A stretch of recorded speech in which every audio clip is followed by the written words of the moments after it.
तो अभी हम लोगों ने सीखा कि दो वेक्टर्स के बीच का एंगल कैसे निकालते हैं, और ये गलती कभी मत कीजिएगा कि एक का हेड हो दूसरे का टेल हो और जो एंगल दिया हो वही आंसर होगा, ऐसा नहीं होता।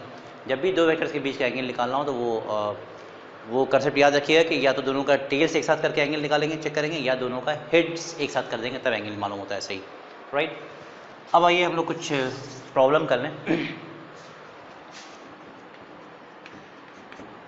Consider a square, this is a square ABCD, एक स्क्वायर है and O is it centre, ठीक है ना। You are given ABCD is a square, right, and O is its center,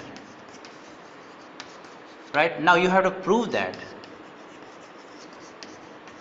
that AB plus vector AC, ये सब vectors हैं, plus AD is equal to 4 times vector AO, ठीक है ना। देखिए क्वेश्चन क्या दिया हमने कि आपको प्रूफ क्या करना है, vector AB plus vector AC plus vector AD is equal to 4 times vector AO, ये आपको प्रूफ करना है।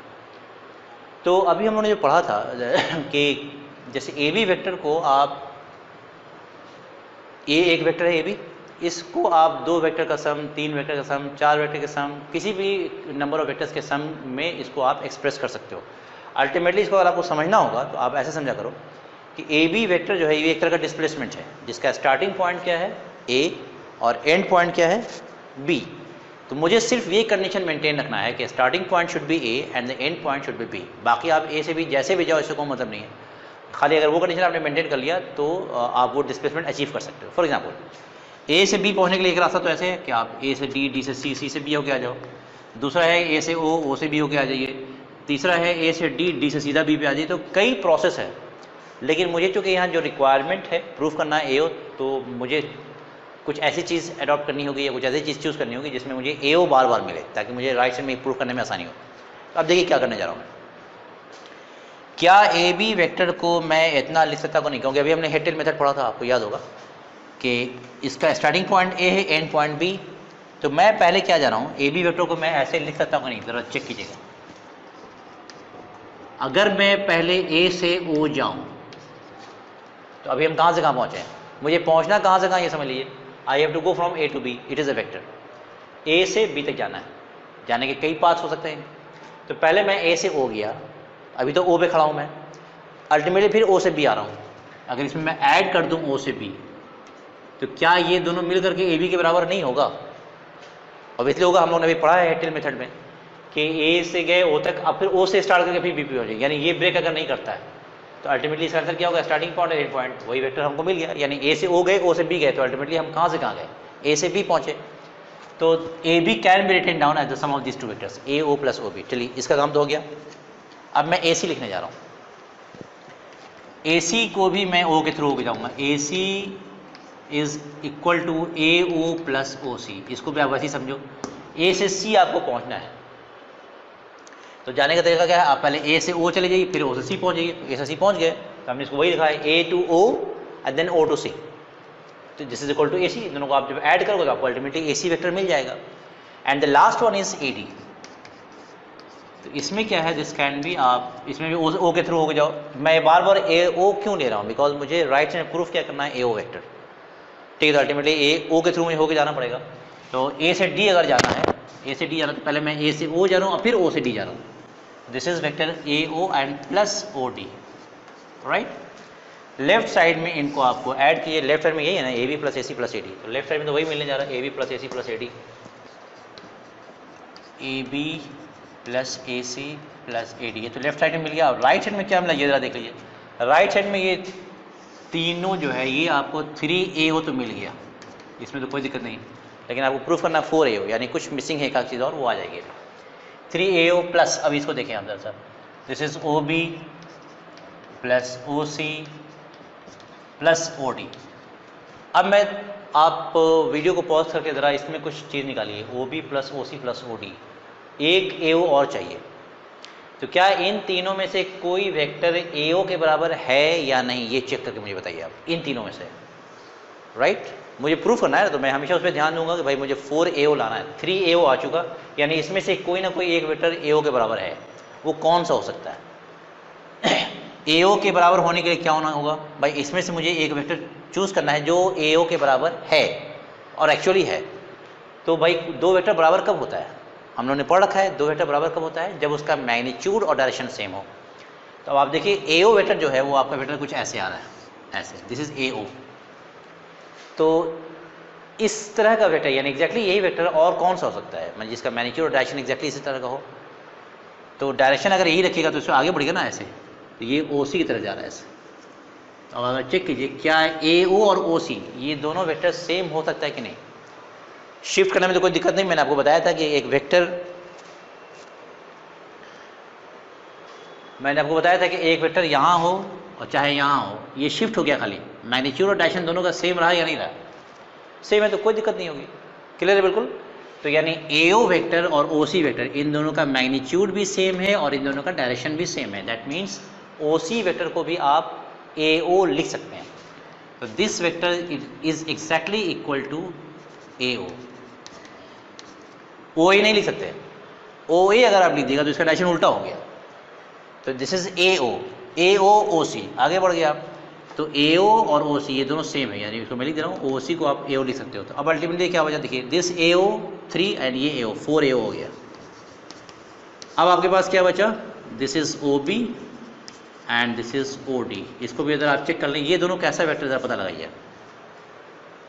OB एंड OD कैसा वेक्टर है?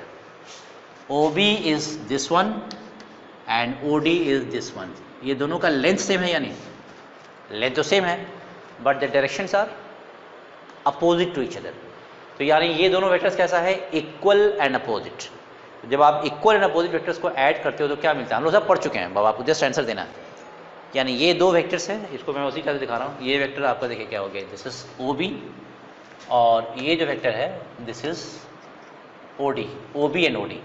तो ये just equal and opposite vectors है। जब आप इक्वल एंड अपोजिट वेक्टर्स को ऐड करते हो तब उसका रिजल्ट क्या मिलेगा? 0। You are going to get 0 resultant. ठीक है?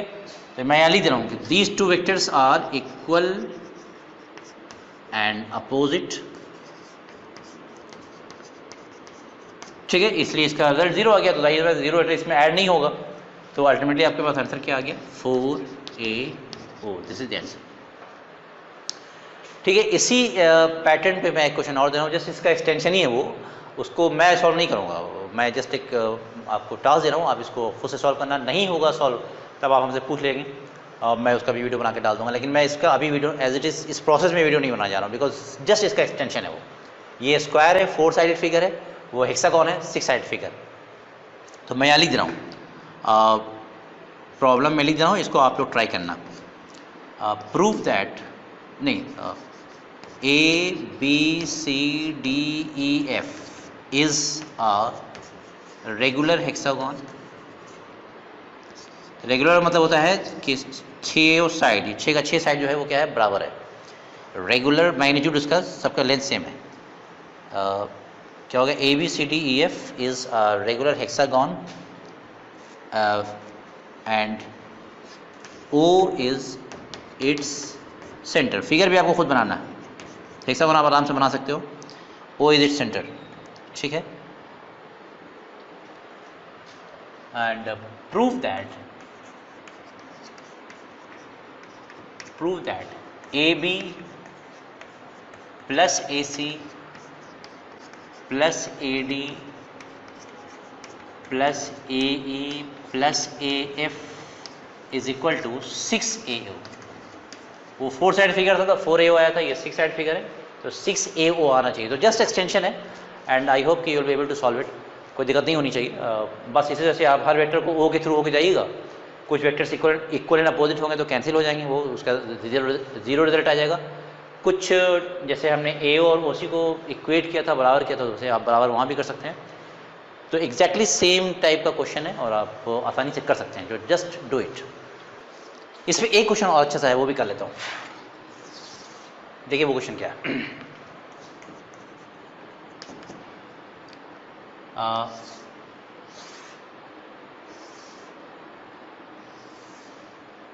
This point is O, this vector is A and this vector is B, this point is B, this point is A, this is vector C and this vector is also C.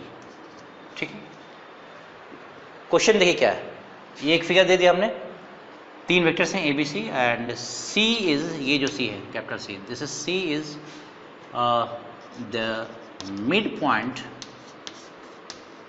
C is the midpoint of AB. पहला point जो ये दिया हुआ है, ये information आपको given है. आपसे पूछा गया है find the relation of A vector, vector B and C. A B C का जो रिलेशन है, find the relation between A B and C, यानी ए बी सी के बीच में क्या रिलेशन है, that you have to find out using vector method. आप आसानी से कर सकते हैं इसमें भी. आप वीडियो को पॉज करके पहले अटेम्प्ट करो. अगर ये सॉल्व हो जाता है तो बड़ी अच्छी बात है, नहीं सॉल्व तो मैं इसको सॉल्यूशन दे रहा हूँ, आप इसको पहले खुद अटेम्प्ट करो, नहीं हो तो वीडियो को आगे बढ़ा के देख लेना. तो देखिए क्या मेथड क्या है इसमें. सबसे पहले मैं इस ट्रायंगल को ले रहा हूँ, ट्रायंगल नंबर 1 जो कि OAC है, तो मैं लिख रहा हूँ इन ट्रायंगल OAC. क्या मैं इसको ऐसे लिख सकता हूँ कि नहीं, this vector is OA plus vector AC. अब आपसे मैं खुद पूछ रहा हूँ, आप स्टार्ट कहाँ से मूव करना शुरू किया आपने, O से पहले कहाँ गए A, और फिर A से बढ़ के C, तो अल्टीमेटली आप कहाँ से कहाँ पहुँचे, O to C. सो इसका जो रिजल्ट आएगा वो होगा OC वेक्टर. आप देखिए इसमें OA को क्या नाम दिया गया है, OA को कौन सा वेक्टर नाम दिया गया है, स्मॉल a. तो मैं OA की जगह स्मॉल a लिखा हूँ, this vector is small a. AC का कोई नाम नहीं दिया गया है तो एज इट इज मैं AC लिखूंगा, और OC का भी नाम दिया गया, OC is the C vector. ठीक है, right. This is equation number 1. मैं इसको दोबारा यहाँ लिख रहा हूँ. चलिए ठीक है. अगला मैं ये ले रहा हूँ वेक्टर इस ट्रायंगल में. इस ट्रायंगल को मैं अगर लिखूँ इन ट्रायंगल OBC, मैं स्टार्ट करना हूँ मूव करना, this is OB plus BC. अब आप बताओ क्या लिखूँ मैं, इसका रिजल्ट क्या आएगा. आप कहाँ से कहाँ मूव किए आप ना, you have gone from O to B, O से B गए पहले आप, फिर B से C चले जाते, अल्टीमेटली आप कहाँ से कहाँ पहुँचे, O से C. तो this is OC vector. Naming क्या देखिए, O से B वेक्टर को क्या नाम दिया गया है, this is vector B, right. BC का कोई नाम नहीं, इसको BC रहने दीजिए. And OC is again C vector. तो this is equation number 2. Equation number 1 यहाँ पे है, इक्वेशन नंबर 2 यहाँ पे. तो मैं A1 को दोबारा यहाँ लिख रहा हूँ, A vector plus AC is equal to vector C. This is equation number 1. यही था, ठीक है. मुझे रिलेशन चाहिए था ABC के बीच का क्या रिलेशन है. तो अब आप क्या करोगे, देखो अगर मैं इसको ऐड कर दूँ तो पहले आप ज़रा ये मालूम करो कि BC और AC ये कैसा वेक्टर है. BC, तो BC का जो डायरेक्शन है वो ऐसे इधर आ रहा है, और AC जो है वैसे है. ठीक है, तो आप ये मुझे बताओ कि इन दोनों का मैग्नीट्यूड सेम है या नहीं. बोलेगा हाँ, लेकिन कैसे. तो आप कहेगा इस पॉइंट की वजह से. C जो है, ये वाला C, ये AB का मिड पॉइंट है, यानी उसने इस लाइन को हाफ ऑफ बांट दिया. हाफ बांटने मतलब ये लेंथ और ये लेंथ सेम हो गया, बिकॉज क्वेश्चन में दिया हुआ था C is the midpoint of AB. तो मिड पॉइंट होने का मतलब दोनों लेंथ सेम हो गया, मैग्नीट्यूड आर सेम. अब डायरेक्शन देखिए, डायरेक्शन क्या है, इसका है इस साइड और इसका इस side, they are opposite. That means कि AC vector and BC vector they are equal and opposite, और मैं उन दोनों को यहाँ ऐड कर रहा हूँ.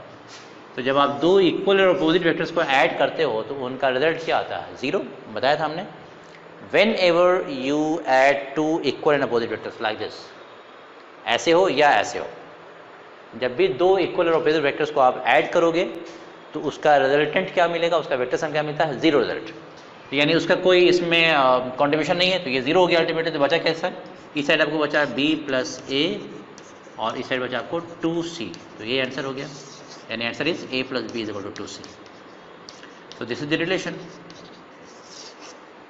क्लियर है, आसान है. चलिए इसके आगे, अब ये हेड टेल मेथड खत्म हो गया. इसमें क्वेश्चन भी कुछ बहुत हल्के हल्के क्वेश्चन आते हैं, मैंने देखा करा दिया. अब असल चीज़ जो पढ़े जा रहे हैं हम लोग, अब analytical method of addition of vectors पढ़ने जा रहे हैं. तो सबसे पहले मैं पढ़ने जा रहा हूँ यहाँ पे पैरेललोग्राम लॉ ऑफ एडिशन. लिख लीजिए, this is parallelogram law of addition. Addition of two vectors, basically parallelogram law of addition of two vectors. ये लॉ क्या है पहले मैं वो लिखा दूँ, फिर उसको आगे एक्सप्लेन कर दूंगा मैं. ये कहता क्या है कि if A and B are the two vectors which are represented by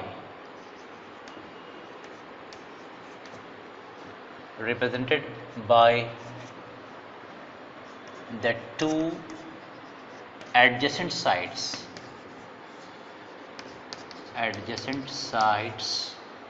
of a parallelogram, then पहले मैं लिखा दे रहा हूँ स्टेटमेंट, फिर उसके बाद समझाऊंगा मैं. देन देयर वेक्टर सम, यानी किसका वेक्टर सम? ए और बी का. देन देयर वेक्टर सम, जिसको आप रिजल्टेंट भी बोलते हो, is given by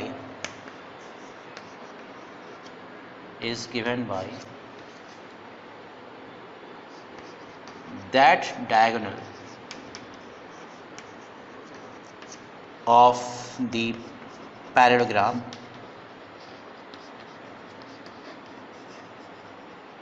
which passes through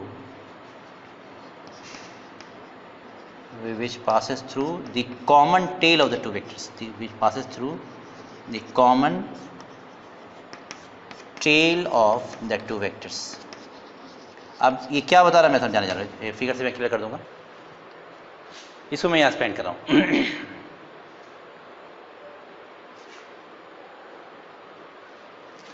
कि इसमें ये क्या है कि जैसे आपके पास ये दो वेक्टर्स हैं, this vector is A and this vector is B, right. ये दो वेक्टर्स हैं और कह रहा है कि अगर ये दोनों वेक्टर्स किसी adjacent, they are represented by the adjacent sides of paragraph, या आप इसको ऐसे भी कह सकते हो कि if this two vectors represent the two adjacent sides of a paragraph. ठीक है, तो अगर ये दो एडजेसेंट साइड्स किसी पैराग्राम, तो पहले पैराग्राम मैं कंप्लीट कर दूं इसका. ये पैराग्राम आपको इस तरह से कंप्लीट कर दीजिए लाइक दिस. ठीक है, ये एंगल थीटा भी आपको दिया रहेगा, तभी आप निकाल सकते हो. ठीक है, if and B are two vectors which are represented by the two adjacent sides of a parallelogram then the vector. तो अब देखिए इसमें कहता है इस लॉ के हिसाब से कि इन दो वेक्टर्स को जब आप ऐड करोगे तो इसका जो वेक्टर सम आएगा, जाहिर सी बात है कि हम दो वेक्टर्स को ऐड करने जा रहे हैं तो उसका रिजल्ट भी वेक्टर ही आएगा, ये बात तो क्लियर है. तो ये कहता ये है कि इन दो वेक्टर्स का जो रिजल्ट आएगा वो इस पैराग्राम का डायगोनल है. तो हर पैराग्राम में दो डायगोनल होता है, एक तो ये वाला होगा और एक ये वाला होगा, लेकिन दोनों आंसर नहीं है, इसमें से कोई एक आंसर है. वो कौन सा आंसर है वो देख लीजिए. Is given by that diagonal of the parallelogram which passes through the common tail of the vectors, यानी ए और बी का जो कॉमन टेल तो ये है ना, तो यहाँ से जो पास करने वाला डायगोनल होगा that is the answer, that is the resultant. तो यहाँ से जो पास करेंगे वो आपको कुछ ऐसा होगा, राइट. ये आपका रिजल्टेंट हुआ जिसको आप R = A + B लिख सकते हैं, right. This is the resultant. ये वाला डायगोनल नहीं मिलने जा रहा है. तो ये तो हो गया, ये आपका जो लॉ है, लॉ के हिसाब से ये फिगर बन गया. अब मेरा टास्क क्या है कि भाई A B तो दिया रहेगा, उसका मैग्नीट्यूड दिया रहेगा, वो डायरेक्शन भी गिवन है, उसके बीच का एंगल भी आपको गिवन है. How are you going to find out their resultant? ये ऐसा क्वेश्चन है. मुझे वो फॉर्मूला चाहिए कि भाई अगर मुझे A B और थीटा दे दिया जाए तो हम कैलकुलेट कर करके उसकी रिजल्ट, उसका जो सम होगा मैं बता सकूँ, ये मुझे चाहिए. तो देखिए मैं इसको सॉल्व करने जा रहा हूँ. यानी इसमें गिवन क्या क्या होगा, वेक्टर A दिया जाएगा आपको, वेक्टर B भी दिया रहेगा और इसके बीच का एंगल थीटा भी आपको दिया रहेगा. These things are given to you. और पूछेगा क्या, रिक्वायर्ड क्या है, मैं लिख दे रहा हूँ. रिक्वायर्ड में है कि भाई आप अल्टीमेटली इसका रिजल्टेंट निकाल दें, बस R = A + B, यही मुझे चाहिए. लेकिन चूँकि रिजल्टेंट एक वेक्टर है तो उसमें मैग्नीट्यूड भी होता है और डायरेक्शन भी होता है. तो इसके निकालने का मतलब ये हुआ कि इसका मैग्नीट्यूड भी निकालिए, जिसको आप ऐसे लिख सकते हो mod A + B, है ना, इसके मैग्नीट्यूड पर. इसको आप मैग्नीट्यूड लिखोगे तो आप ऐसे लिखोगे. और जाहिर सी बात है कि इन दोनों का मैग्नीट्यूड, यानी जो रिजल्ट आपको मिला है उसका मैग्नीट्यूड है क्या. अगर मैं नेमिंग कर दूँ इस पॉइंट्स की, तो ज़रा बताइए कि इस वेक्टर का जो रिजल्ट होगा उसका लेंथ कहाँ से कहाँ तक है, OC. तो अल्टीमेटली मुझे इसका लेंथ OC निकालना. मैं अभी जस्ट मैग्नीट्यूड की बात कर रहा हूँ, मैग्नीट्यूड है इसलिए हमने वेक्टर साइन नहीं दिया है. और R वेक्टर बेसिकली इसको आप वेक्टर से शो कर सकते हो, OC वेक्टर. R वेक्टर कैसा वेक्टर है, OC वेक्टर है. तो चूंकि ये वेक्टर है जो इसका मैग्नीट्यूड भी होना चाहिए, डायरेक्शन भी होना चाहिए, तो मैग्नीट्यूड के लिए मुझे ओसी का लेंथ निकालना होगा, यानी यहाँ से यहाँ तक का लेंथ क्या होगा। ए का लेंथ मुझे मालूम होगा, बी का भी लेंथ मुझे मालूम होगा, बिकॉज ये वेक्टर सी दिए हुए होंगे और उनके बीच का एंगल थीटा भी दिया हुआ होगा। लेकिन मुझे इनको ऐड करके मुझे इसका लेंथ चाहिए, और ये जो एंगल बनाएगा ये वाला एंगल अल्फा इसको मान लेता हूँ, तो ये भी मुझे चाहिए। तो ये दो चीज़ें मुझे निकालनी है, ओसी का लेंथ क्या होगा ये निकालना है, और अल्फा की वैल्यू क्या होगी ये भी निकालनी है। बिल्कुल क्लियर है? तो चलिए हम इसको सॉल्व करते हैं। It's very easy to obtain this result, लेकिन आप समझें ज़रा से इसको। तो सबसे पहला स्टेप क्या है कि आप इसको एक्सटेंड करें ऐसे, और यहाँ से एक परपेंडिकुलर ड्रॉप कर दीजिए। दिस पॉइंट इज से डी, ये 90 डिग्री पर है, ठीक है। अब मैं आपसे कुछ क्वेश्चन पूछ रहा हूँ, ये जो साइड है यानी AC या सी जो भी बोलिए, तो AC साइड OB के पैरेलल है या नहीं? तो पैरेललोग्राम में अपोजिट साइड जो होता है वो सेम होता है, उसका डायरेक्शन भी सेम होगा आप देखोगे, और उसका मैग्नीट्यूड भी सेम होता है, पता ही आपको। दैट मीन्स जो OB लेंथ है this is equal to AC। Clear है? बिल्कुल। OB का जो लेंथ होगा वही AC का लेंथ होगा। तो OB का लेंथ B दिया हुआ है मैग्नीट्यूड वाइज, तो इस वाले लेंथ को भी हम B मान सकते हैं। क्लियर हो गया? अब दूसरी चीज़, यानी इसका लेंथ B है। दूसरी चीज़ की एंगल ज़रा बताओ मुझे, एंगल मैं यहाँ पूछ रहा हूँ, एंगल BOA, एंगल BOA ये तो थीटा दिया हुआ है, आपसे पूछा जा रहा है एंगल CAD, ये एंगल कितना होगा? ये angle, that means I am asking you this angle, वो एंगल क्या होगा? चेक करके बता दें आसानी से, क्या अल्फा होगा या थीटा? ऑब्वियसली ये थीटा होने जा रहा है। क्यों? क्योंकि ये दो पैरेलल साइड है कुछ, उसको आप ऐसे समझेंगे। मैं यहाँ ड्रॉ कर दे रहा हूँ, यहीं पे ड्रॉ कर रहा हूँ, कुछ इस टाइप के। ये दो साइड है, this is OB and this is AC, right. तो जो एंगल ये थीटा है तो ऑब्वियसली ये भी क्या होगा? थीटा ही होगा। तो दिस इज ऑल्सो थीटा, मैं इसको थीटा लिख दे रहा हूँ। क्लियर हो गया? बिल्कुल। अब आप देखो, ये जो एक ट्रायंगल हमारे पास आया है, this is the right angle triangle. कौन सा? AD and C, AD and C, this is right angle triangle.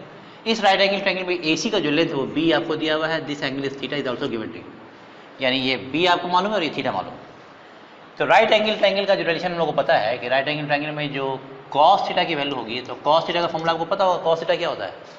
Base by hypotenuse, पता होगा।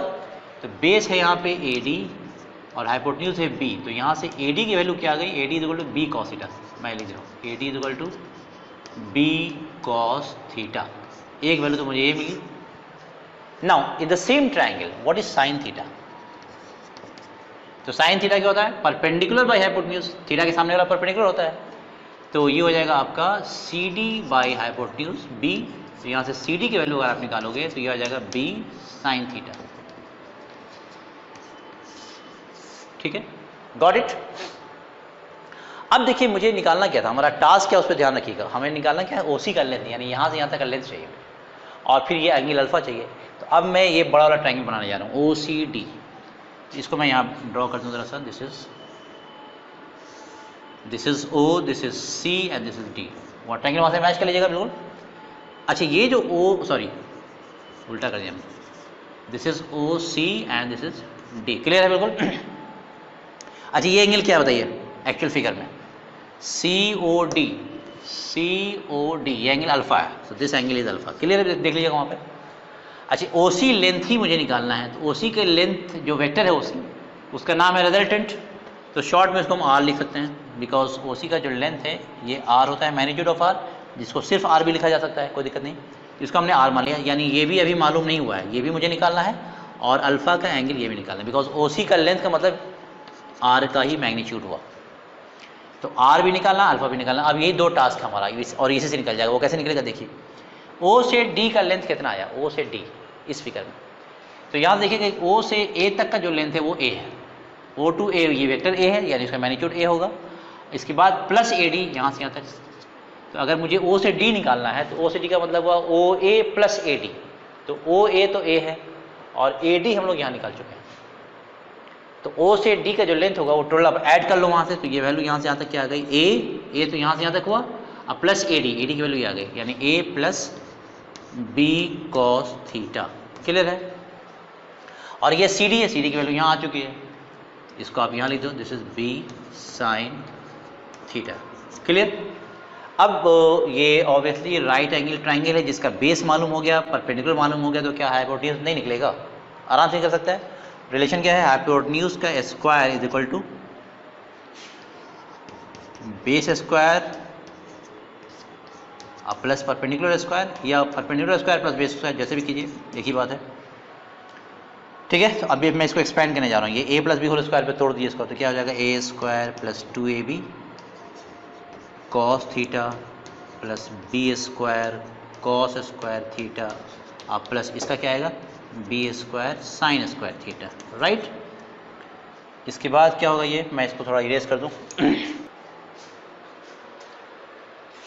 अब देखिए इसमें क्या होने जा रहा है, this is equal to A square plus 2ab cos theta plus, इसमें देखिए कुछ कॉमन है, यहाँ B square cos square theta यहाँ से आया और B square sine square theta यहाँ से आ गया, तो इसमें से बी स्क्वायर मैं कॉमन ले रहा हूँ, बी स्क्वायर, तो अंदर क्या बचेगा cos square theta plus sign square theta, और इसकी वैल्यू हम लोग जानते हैं कि 1 होती है, sign square theta plus cos square theta क्या होता है 1 होता है, तो यहाँ सिर्फ बचा B square into 1 is B square.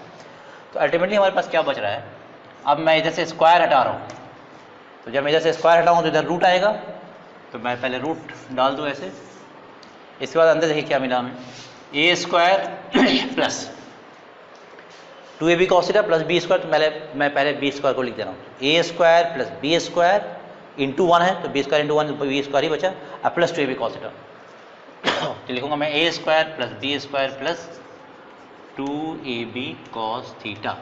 ये आपको रिजल्ट मिल गया, यही निकालना था हमें, OC का लेंथ मुझे निकालना था यहाँ से यहाँ तक, यानी रिजल्टेंट का मैग्नीट्यूड निकालना था, जिसको हम सिंपली R लिख रहे थे, या आपको ऐसे भी लिख सकते हैं, वो मैग्नीट्यूड ऐसे भी लिख सकते हैं अल्टीमेटली। तो इसे याद करने का बेसिक तरीका असल में यही है, ये जो आपको R आया है ना, तो R के फॉर्म में मत याद रखिएगा, ये जो रिजल्ट आया है वो एक्चुअली क्या आया है, क्या है बताइए, वो है वेक्टर A और B को जो आपने ऐड किया था यहाँ A और B, उसका रिजल्टेंट का मैग्नीट्यूड है ये, यानी इसको आप ऐसे लिखोगे A प्लस बी, ये तो रिजल्टेंट वेक्टर हुआ, लेकिन ये जो फॉर्मूला है वो उस रिजल्टेंट वेक्टर के मैग्नीट्यूड का फॉर्मूला है, तो आप लिखोगे मॉड A प्लस बी, इसको पढ़ोगे कैसे, mod of vector A plus B, या magnitude of the sum of two vectors, magnitude of the sum of two vectors, और इसका फॉर्मूला आपके पास आया है A square plus B square plus 2ab cos theta, right. तो ये आपका रिजल्ट है, और यही इंपॉर्टेंट, इसी फॉर्म में याद रखिएगा, इट्स वेरी इंपॉर्टेंट।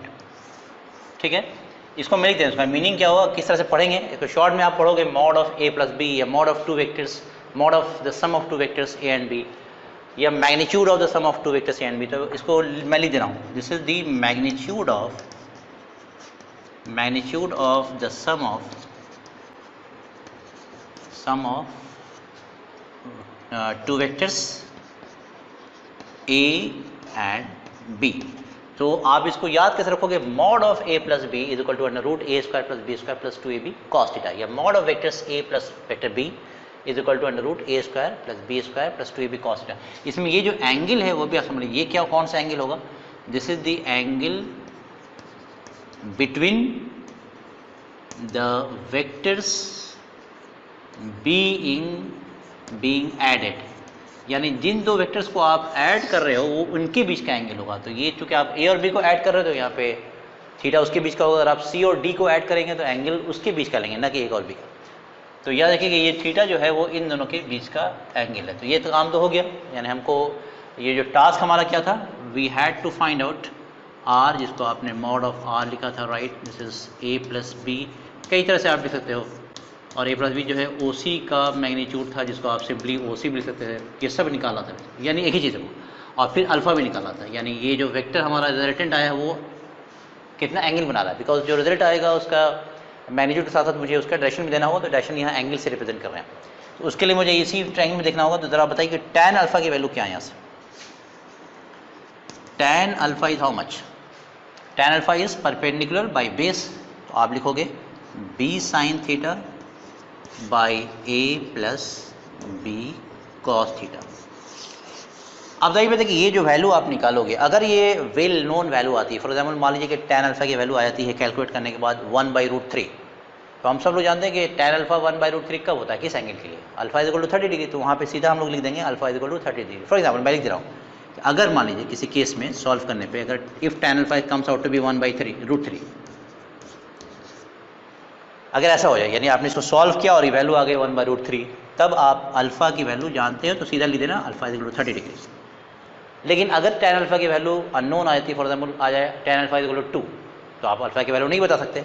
तो वैसे केसेस में आप क्या लिखेंगे, tan alpha is equal to tan inverse b sin theta by a plus b cos theta, right. इसमें भी वो चीज़ इंपॉर्टेंट है कि अल्फा कौन सा एंगल है, ये ध्यान रखिएगा, अल्फा कौन सा एंगल। तो आप ज़रा बताओ यहाँ पर देखो क्या है, alpha is the angle made by this resultant a plus be with this vector a, यही है ना, इन्हीं को बेस क्या एंगल है ना। तो ये फिगर आपको याद होनी चाहिए। तो आपसे अगर मान लीजिए क्वेश्चन में पूछ दे कि find the angle between the resultant and b, तो अल्फा आंसर नहीं होगा। तो मैं यहाँ लिख दे रहा हूँ alpha is the angle made bye resultant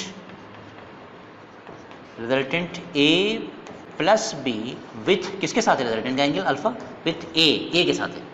ये रहा a प्लस बी और ये रहा a, इसके बीच का एंगल अल्फा है। अगर क्वेश्चन में पूछ दे कि find the angle between resultant and b, तो उसके लिए मैं एक एंगल दे रहा हूँ, ये एंगल अगर आप इसको बीटा बोल दो, तो बीटा किसके किसके बीच का एंगल है, रिजल्टेंट का b के साथ, ये एंगल।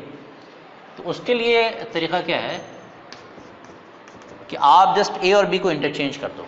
एक तरीका तो ये कि जैसे हम लोग जानते हैं कि यहाँ पे अल्फा और बीटा को ऐड करोगे तो क्या आएगा, alpha plus beta is equal to theta. तो यहाँ से बीटा आप निकाल सकते हो, theta minus alpha, theta question में दिया रहेगा, अल्फा आपने यहाँ निकाल लिया है, तो थीटा माइनस अल्फा से भी बीटा निकाल सकते हैं। लेकिन एक दूसरा तरीका यह है कि आप इसमें a और b को इंटरचेंज कर दो, यानी tan beta will be given by a sine theta divide by b plus a cos theta. तो जस्ट आप इंटरचेंज कर दोगे तो वो एंगल बीटा आपको मिल जाएगा, ठीक है। यानी यहाँ लिख दे रहा हूँ बीटा कौन सा एंगल है, angle made by the resultant a plus b with किसके साथ, a या b के साथ, b, right, this is b। तो ये आपका सब था, यानी parallelogram law of addition complete हो गया। अब इसको यूज़ करके आप किसी भी दो वेक्टर्स के बीच हमारे दो वेक्टर्स का आप एडिशन कर सकते हो, उसकी वैल्यू इसके थ्रू मालूम होगी और एंगल आप अल्फा tan अल्फा या tan बीटा के रिलेशन से आप आसानी से निकाल सकते हैं। तो फिर इस पर कई सारे क्वेश्चन हम लोग करेंगे, बहुत अच्छे क्वेश्चन मैं कराऊंगा इस पर। आप इसमें just feel free to ask me any questions. आप जब भी मेरे वीडियो को देखें तो विथ पेन एंड पेपर देखें, ऐसा नहीं कि आप जस्ट वीडियो ऐसे लेके बैठ गए ईयरफोन लगा करके, तो नहीं। अगर आप कुछ सीखना चाहते हो तो आप विथ पेन पेपर लेके बैठे और वीडियो को प्रॉपरली देखें, जो पॉइंट लगे आपको इंपॉर्टेंट उसको नोट करें। जो टास्क मैं देता हूँ इसमें, जो क्वेश्चन मैं सॉल्व करता हूँ, जो भी प्रॉब्लम, तो उसको पूरा सोल्यूशन मत दीजिए तुरंत वीडियो में, आप उस वीडियो को वहीं पॉज किया कीजिए। जैसे मैं क्वेश्चन कंप्लीट करूँ वीडियो को पॉज कीजिए, उसके बाद उस क्वेश्चन को खुद ही अटेम्प्ट करें, आप अपने से सॉल्व करें उसको आसानी से। जब वो सॉल्व नहीं होता वीडियो को आगे बढ़ा के उसका सोल्यूशन देखें। आप जब खुद अटेम्प्ट करोगे ना तो इससे होगा कि आपके अंदर खुद वो प्रॉब्लम सॉल्विंग स्किल डेवलप होगी। अगर आप सीधा सोल्यूशन पे आ जाओगे तो वो स्किल आपकी डेवलप होने नहीं जा रही, फिर एग्जामिनेशन में प्रॉब्लम होती है। आप हर चीज़ का सोल्यूशन फिर एग्जाम में भी खोजोगे, यार कोई बता देता मैं कर लेता इसे। तो ये स्किल आपको खुद डेवलप करनी है। तो जो भी मैं क्वेश्चन यहाँ कराऊँ बोर्ड पर या कोई टास्क दूँ, आप उसको खुद से करने की कोशिश करो पहले। जब नहीं हो तो आप हमसे कमेंट बॉक्स में जाके पूछ भी सकते हो। एक चीज़ मैं और आपको यहाँ बता दूँ, एक ट्रायंगल आप चाहो तो यहाँ पे नोट कर लो एंगल्स के लिए। वैसे तो this angle if suppose this is 37 degree and this is 53 degree and this is 90 degree, so you can just remember this triangle 3 4 5। इससे आपको फायदा क्या होगा कि अगर आपको कहीं जरूरत पड़ गई sin 37 की वैल्यू निकालने के लिए तो आप डायरेक्टली लिख सकते हो। अगर ये ट्रायंगल आपको याद हो तो 3 4 5 ट्रायंगल बहुत कॉमन ट्रायंगल है पाइथागोरस थ्योरम में 3 4 5। तो यहाँ से sin 37 क्या होगा, sin 37 will be perpendicular by hypotenuse, so this is 3/5 और ये वैल्यू होती है 0.6 के आसपास, very close to 0.6। Similarly cos 37 क्या होगा, cos 37 is base by hypotenuse, this is 4/5. Similarly, you can find out sin 53. So sin 53 is perpendicular by hypotenuse, so this is 4/5. And cos 53 will be cos 53 is base by hypotenuse, so this is 3/5. And similarly, you can find out tan 37, cot 37, everything. तो इस triangle को आप याद रखेंगे। मैं इसका use करूंगा अभी वैसे।